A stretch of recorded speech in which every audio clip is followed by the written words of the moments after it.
A long time ago, the world was very different. People had forgotten how to be kind and loving, and they did many bad things. It made God sad to see how much his beautiful world was filled with bad choices. But there was one man who still listened to God. His name was Noah. Noah was a good man who always tried to do what was right. He loved God and followed his ways, even when no one else did. One day, God spoke to Noah and said, "Noah, I am going to send a big flood to wash away all the bad things on earth. But I will keep you, your family, and the animals safe. I want you to build a big boat, a very big one, called an ark." Noah listened carefully as God gave him instructions. The ark had to be huge, like a floating house, with 3 floors and enough room for Noah's family and 2 of every kind of animal. It also needed to be strong enough to float on the water for a long time. Noah and his 3 sons, Shem, Ham, and Japheth, got to work right away. They cut wood, hammered nails, and built the ark exactly as God told them. It wasn't easy, and it took a long time. People in the village laughed at Noah.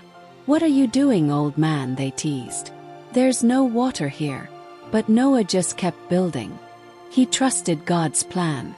When the ark was finally finished, something amazing happened. Animals began arriving. Big animals like elephants and lions, small ones like rabbits and mice, and even birds of every kind. They came 2 by 2, male and female, just as God had said. Noah and his family led the animals into the ark, making sure each one had a place. When everyone was inside, God closed the big door of the ark. Then it started to rain. At first it was just a drizzle, but soon it poured and poured. The rain didn't stop for 40 days and 40 nights.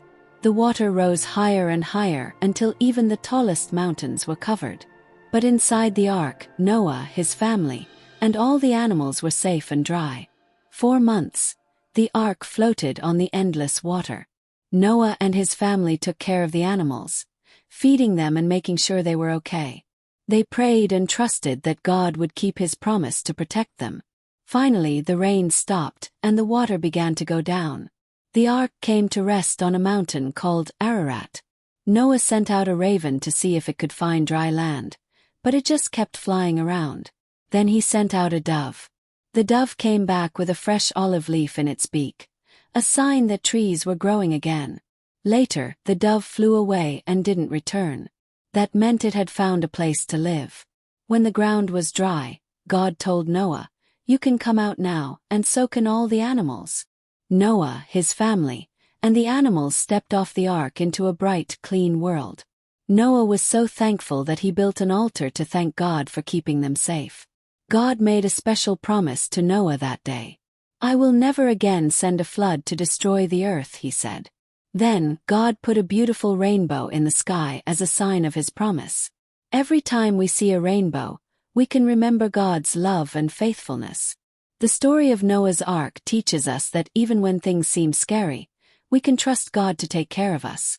It also reminds us to listen to God and do what's right, just like Noah did. And most of all, it shows us that God always keeps his promises.